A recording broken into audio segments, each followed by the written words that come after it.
Más de 250 multimillonarios y millonarios renovaron el llamamiento a los gobiernos de las principales economías del mundo para que aumenten los impuestos a los más pudientes. En una carta abierta a los líderes políticos reunidos en el Foro Económico Mundial de Davos, los ricos firmantes piden que se apliquen más impuestos a sus enormes fortunas. Un mensaje que llega poco después de que la organización Oxfam informara de que los 5 hombres más ricos del mundo han más que duplicado su riqueza desde el año 2020.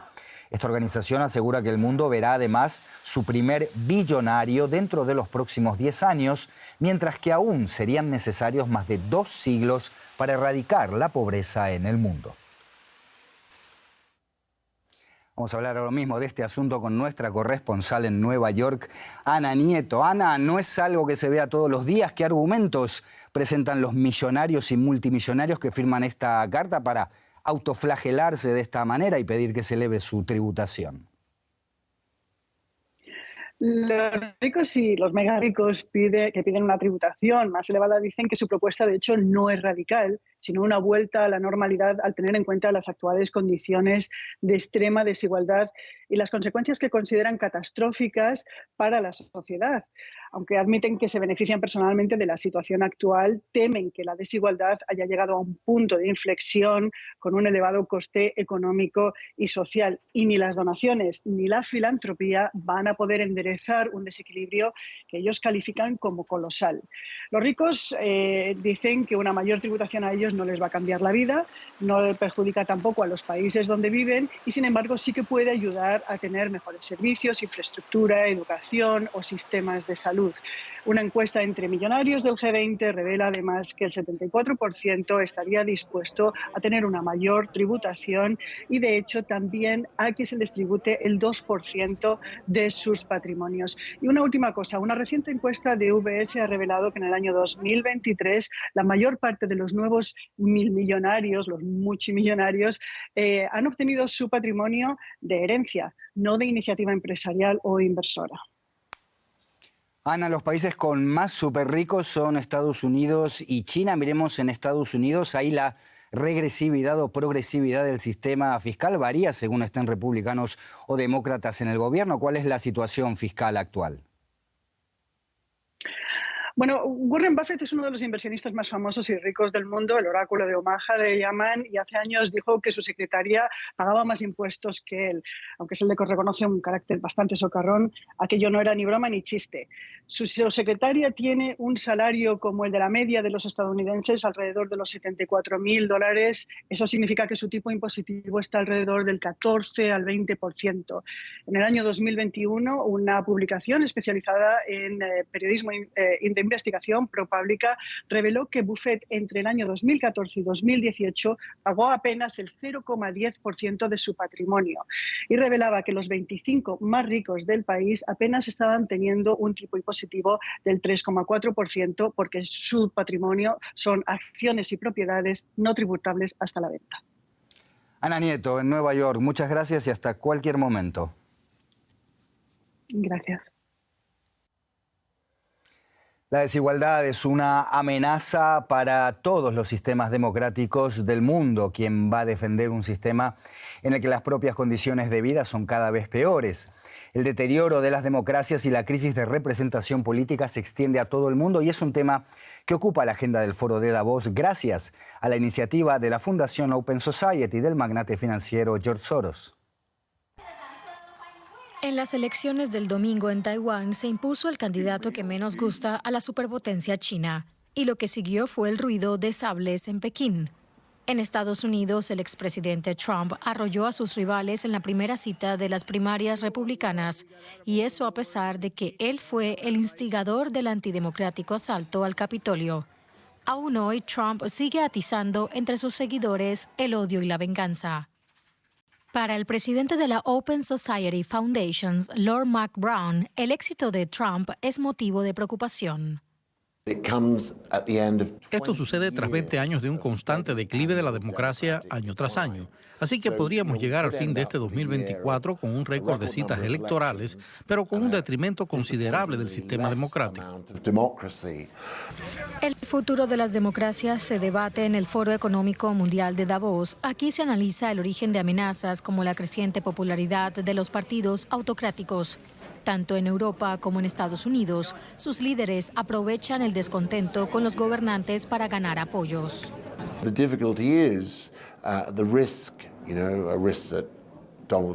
El riesgo del que se habla en Estados Unidos, por ejemplo, es que Trump gane unas elecciones, pero luego destroce muchas de las normas y prácticas democráticas. Cuando lleguen las próximas elecciones, los medios de comunicación serían menos libres y los tribunales estarían llenos de jueces aliados de Trump.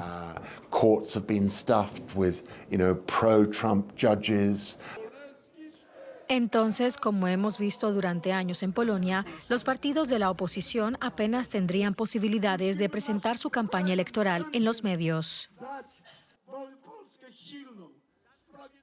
Nos vamos a China, cuya economía creció un 5,2% el año pasado, alcanzando el objetivo del gobierno. Sin embargo, persiste la preocupación por la sostenibilidad de este crecimiento en medio de una prolongada crisis inmobiliaria, poca confianza de consumidores y empresas y débil demanda del extranjero. También los esfuerzos de desacoplamiento de economías occidentales han perjudicado a la economía china.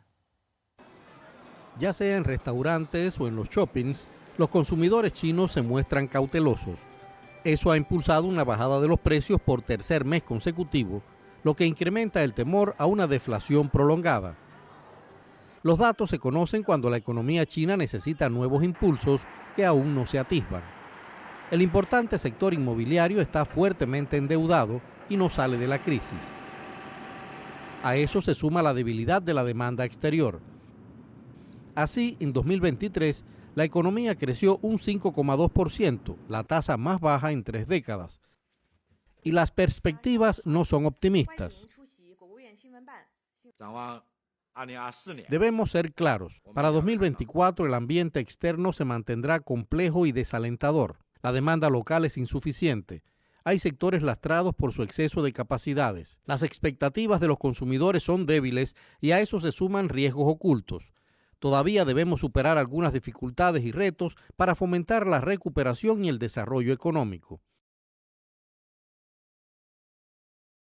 Mientras, en el Foro Económico de Davos, el primer ministro Li Qiang promocionó la economía china. A causa de la incertidumbre política, ahora Pekín es menos atractivo para la inversión extranjera.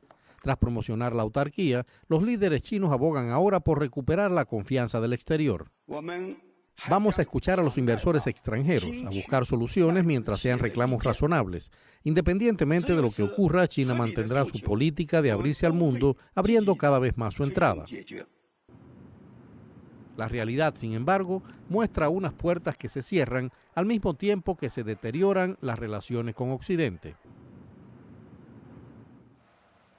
China crece por encima de un 5% según cifras oficiales, pero la todavía segunda economía más grande del mundo tiene muchos frentes abiertos que vamos a analizar ahora con la ayuda de José David Navarro en la Bolsa de Frankfurt. José, las bolsas se han asustado con estos datos macroeconómicos de China porque a pesar de un crecimiento incluso por encima de los objetivos del gobierno, los inversores son tan escépticos con estas cifras. Hola Andrés, ¿qué tal? Bueno, lo que no se les escapa a los inversores es el efecto estadístico al comparar el crecimiento del 2023 con el del un año, el 2022, cuando China todavía estaba sufriendo los confinamientos que también afectaron muchísimo a su economía. Esa comparación con un año especial como el 2022 hace que el porcentaje parezca aún mayor y muchos se preguntan si realmente ese porcentaje refleja el estado actual de la economía china. Como explicabais antes, se trata en estos momentos de un país donde los ciudadanos prefieren ahorrar, como viene siendo tradicional, pero especialmente en estos momentos, antes que consumir, y eso está haciendo que se genere el temor de una espiral deflacionaria, porque están cayendo los precios, 3 meses consecutivos en los que la inflación en China ha caído, y el temor, Andrés, es que eso se vea agravado porque los precios de las viviendas están cayendo. Es un lugar donde es una inversión que representa una parte muy importante de las finanzas en China, de las finanzas familiares, y por otra parte el paro también está aumentando. Los inversores, los mercados siempre esperan que el gobierno chino tome medidas contundentes para cortar este círculo vicioso en el que se encuentra la economía china, pero esta semana, por ejemplo, el Banco Central decidió no recortar los tipos de interés. José, se conoció otro dato importante al mismo tiempo, el demográfico. Dice que la población china se redujo en 2 millones de personas en el año 2023. ¿Hasta qué punto este cambio demográfico puede impactar en el desarrollo de la economía china? Bueno, Andrés, es un problema que en realidad están afrontando las principales economías del mundo. ¿Quién va a pagar las pensiones si cada vez nacen menos niños y por lo tanto habrá menos contribuyentes? El problema específico de China, según los analistas, es que se está envejeciendo antes de convertirse en un país rico en cuanto en términos de renta per cápita. El gobierno chino ha tomado algunas medidas, pero el sistema sigue favoreciendo, por ejemplo, que la mujer se quede en casa, y es un país donde hay mucha presión en la crianza de los niños, y es un sistema en el que hay mucha presión por la educación de los niños, lo que hace que la crianza sea mucho más cara que, por ejemplo, en Estados Unidos. En este momento se le plantea un gran problema en el futuro a China, en un país que, por ejemplo, los economistas esperaban que a finales de esta década pudiera superar en cuanto a PIB a Estados Unidos, pero todos estos problemas que estamos comentando son piedras en el camino para la segunda economía actualmente del mundo. José David Navarro en la Bolsa de Frankfurt, gracias, hasta la próxima.